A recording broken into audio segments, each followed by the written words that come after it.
Welcome to the UK Travel Planning Podcast. Your host is the founder of the UK Travel Planning website, Tracy Collins.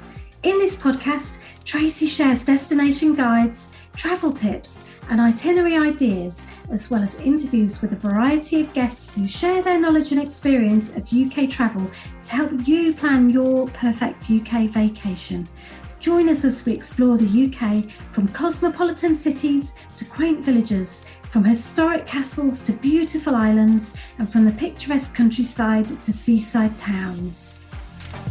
Hi, and welcome to episode 48 of the UK Travel Planning Podcast.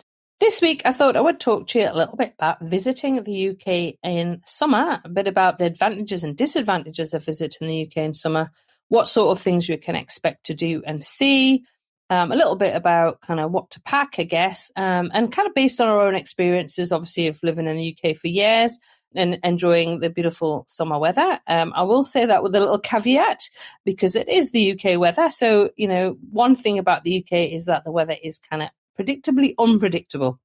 So last year, I can say that in 2022, the weather was absolutely beautiful. We had an absolutely gorgeous summer, not a lot of rain, which I guess brings its own problems. But it was beautiful. And I even remember that we were at Highclere on the hottest day of the year when it went up to 42 degrees, which was absolutely astounding for the UK. Anyway, so you're either going to be listening to this podcast because you are visiting the UK this summer, or you are considering planning a visit to the UK in summer coming up. So I guess 2024 onwards. So I kind of want to talk to you about the advantages of visiting the UK in summer. One thing is what I've already mentioned is, you get beautiful weather. Usually it's warm. One thing you are guaranteed to get are the long, beautiful light nights and days, because the hours of daylight seem to go on forever. It's amazing. It's something I miss when I live abroad, is the fact that we get such long days, and it can go to sort of 9:30, 10 o'clock before it gets dark. Obviously, the further north you go, the lighter it is. I remember being in Orkney last year, and I don't think it actually got dark. It was amazing. So you get much longer time to actually get out and about and enjoy kind of seeing things, because it's lighter, so you can fit more into your itinerary. I know we recently talked about our Cornwall driving itinerary that we did last July, and obviously we had long days, so we could fit lots and lots of things in. So that's an advantage. Advantage is that it should be warm. I'm not going to lie, it should be warm. It should be lovely and, beautiful sunshine and warmth at least. Do bear in mind, though, the further north you go, the cooler it can get.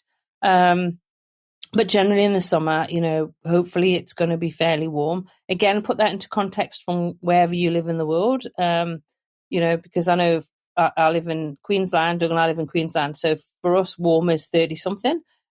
Warm in the UK is kind of 20-something. So saying that, it did go up to 42 last year, so it was particularly exceptional. So advantages are, as I say, warmer weather, you've got the long days, lots of things are opening hours are longer. You get the chance to, go to some of those fantastic events, outdoor events that are held. You can go and sit in a beer garden and a country pub. You can enjoy, the things like concerts that are on, plays, festivals, some beautiful gardens are at the peak. So there's lots to do, lots of advantages to visiting in the summer. I guess disadvantages are the fact that it's a popular time of year to visit. It's a popular time of year for people from overseas, and it's a popular time of year for British people as well to actually travel around the UK. So it's peak time, things are more expensive, so do keep that in mind. And obviously, the places are busier. So, expect there are going to be crowds. That's just really how it's going to be. And also, whether you're driving or taking the train or getting around, it will be busier. So you need to think about booking things and just be aware that there are going to be more people around. Also, in the UK, the schools break up. So in England and Wales, the schools break up third week in July, generally go back the first week in September. Schools in Scotland, they finish it in mid-June and then they go back in mid-August. So that's worth bearing in mind. So there's lots to do when you visit the UK in summer. For example, there's so many places that are wonderful to visit. We spent time last summer in Cornwall, which was fantastic. We were in Derbyshire at the Peak District. I remember going to Bakewell and we saw Morris dancers. They say it was lovely, lovely, beautiful, warm weather. Cotswolds were a firm favourite, always a firm favourite of mine. Beautiful gardens to go and visit. There are gardens throughout the UK that you can go and enjoy the wonderful flowers. So my favourite in the Cotswolds are, Hidcote Gardens, House and Gardens, and Kifsgate, which were, to me, absolutely stunning. I can't wait to visit again this year. And obviously you can if you enjoy walking. I'm not a hiker, I have to say, I do admit that, but again, it's a perfect time of year to go and do some walking. There are also lots of events on in the summer that may be of interest. For example, the Trooping of the Colour this year, 2023, that's held on the 17th of May. That's the official birthday of the British sovereign. So obviously it will be our King Charles III will be out parading on that day in London. Definitely, if you want to see a bit of pomp and pageantry, that's where to go and enjoy that event. Obviously, other things that are worth thinking about if you're going to be visiting over the summer, Stonehenge summer solstice is very popular. At sunrise on the 21st of June every year, you'll find lots of crowds gathered at Stonehenge to celebrate the summer solstice, and that is the longest day of the year. So on that day, the sun rises directly behind the heel stone of Stonehenge, and the entrance to the stone circle demonstrates how Stonehenge was designed to align with the summer and winter solstices. So again, very popular time to go. So, it is incredibly busy. If you're interested in literature, it's the Jane Austen Regency Week is held in June. If you're interested in, outdoor spectacular, military-themed outdoor show, the Edinburgh Military Tattoo is held in August, which is incredibly popular. Again, if you're interested in going to see that in August, you need to get tickets online. Lots of sports events are held in summer. So you've got Wimbledon. You don't have to go to Wimbledon to watch the tennis, though.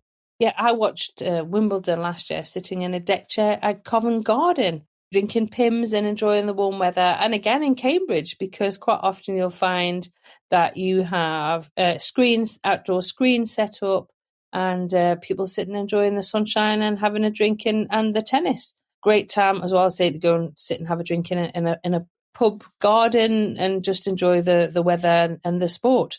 Royal Ascot is held in June, which is held over 4 days. That's as famous for its fashion as it is as for horse racing, though. Yeah, and cricket. If you're a cricket fan, you will see you probably see lots of cricket being played. Well, you will see lots of cricket being played in parks, village greens. People will be out playing cricket. I remember going to Blenheim Palace one year and watching everybody playing their cricket. It was fantastic, sitting just with a drink. I think we're taking a picnic and just enjoying watching everybody playing cricket. Obviously, it's also the time where you'll see international matches take place, in Old Trafford, Edgbaston, Headingley in Leeds, Trent Bridge in Nottingham, as well as obviously the famous Homer Cricket and Lord's Cricket Ground in London. So if you enjoy cricket, you'll definitely be able to see some cricket if that's up your street. You'll find some unusual things taking place in the summer. Things like well-dressing festivals. You'll find those in Derbyshire between the months of May to September. It's a tradition of decorating wells and natural springs. You'll find across towns and villages throughout Derbyshire. So you'll find scenes are created using only natural materials such as flowers, petals, seeds, and each well dressing takes a group of volunteers around 1 week to complete. So you'll be able to see that, and you can find those. I'll put a link actually to the Peak District website where you can find dates of where you'll be able to see the different well dressing events if that interests you. Obviously in Scotland, in July and August, you've got the Highland Games. That's a massive sporting and cultural event held in towns all over Scotland between May and September. Most of the festivals take place in July and August. And you can see things like tossing the caber, the sheaf toss and hammer throw. These are all-day events with food, drink, craft stalls, Scottish dancing, pipe and displays, craft and food competitions. So they're incredibly popular. So again, I'll put some links to some Highland Games that you may be interested in going to. Edinburgh Fringe is very popular. It's held in Edinburgh in August, where you'll find music, drama, and comedy. Festival attracts lots of big names and new artists from all over the world who enjoy those 3 weeks in August. Thousands of people descend on Edinburgh. It's as popular as Hogmanay. It's a very, very popular month, August, if you're going to Edinburgh with the tattoo and the festival on. So worth remembering that if you're thinking about going to Edinburgh. Hopefully, if you're going this August, you've already booked everything. But if you're planning 2024, you need to really think ahead and get yourself kind of sorted with that. So let's kind of think about some frequently asked questions about visiting the UK in summer. So obviously, when we talk about summer, I'm talking about June, July, and August. So if you have to choose one of those months, if you have the freedom to choose, I would recommend June because that's before the schools break up for the summer. So it's going to be slightly less busy. And what is the weather like? So as I said, predictably unpredictable, the English weather. Average daily temperature in June is around 18 degrees Celsius or 64 degrees Fahrenheit.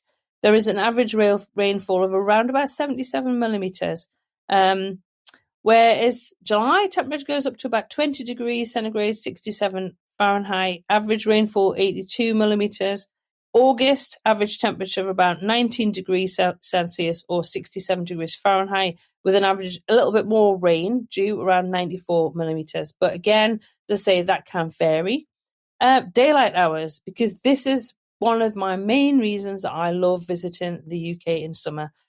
17 hours of daylight per day in June and July. You get just under slightly 16 in August. 17 hours to go out and about and explore. Absolutely, it just makes it. It's fantastic. Perfect. You can just do so much into your itinerary. If you've listened to our podcast about our road trip around Cornwall last year, we were able to do so much because we did that in July. So again, we did that before the schools broke up in England. I will just say that. But it just gave us so much time.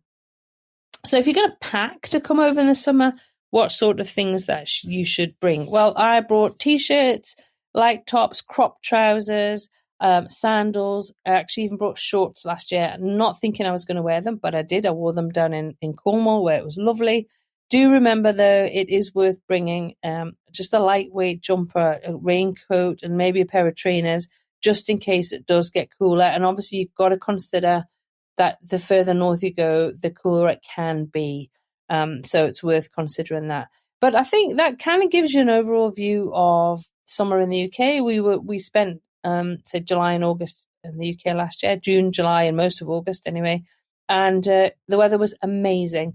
So if you're planning to come over in the summer, all I can say is absolutely enjoy it. Enjoy the beautiful gardens, enjoy the light nights, and hopefully enjoy the warm weather. I will put links to everything I've talked about in the show notes, and we have got a whole blog post all about visiting the UK in summer, which goes into more detail than I have got into in this podcast.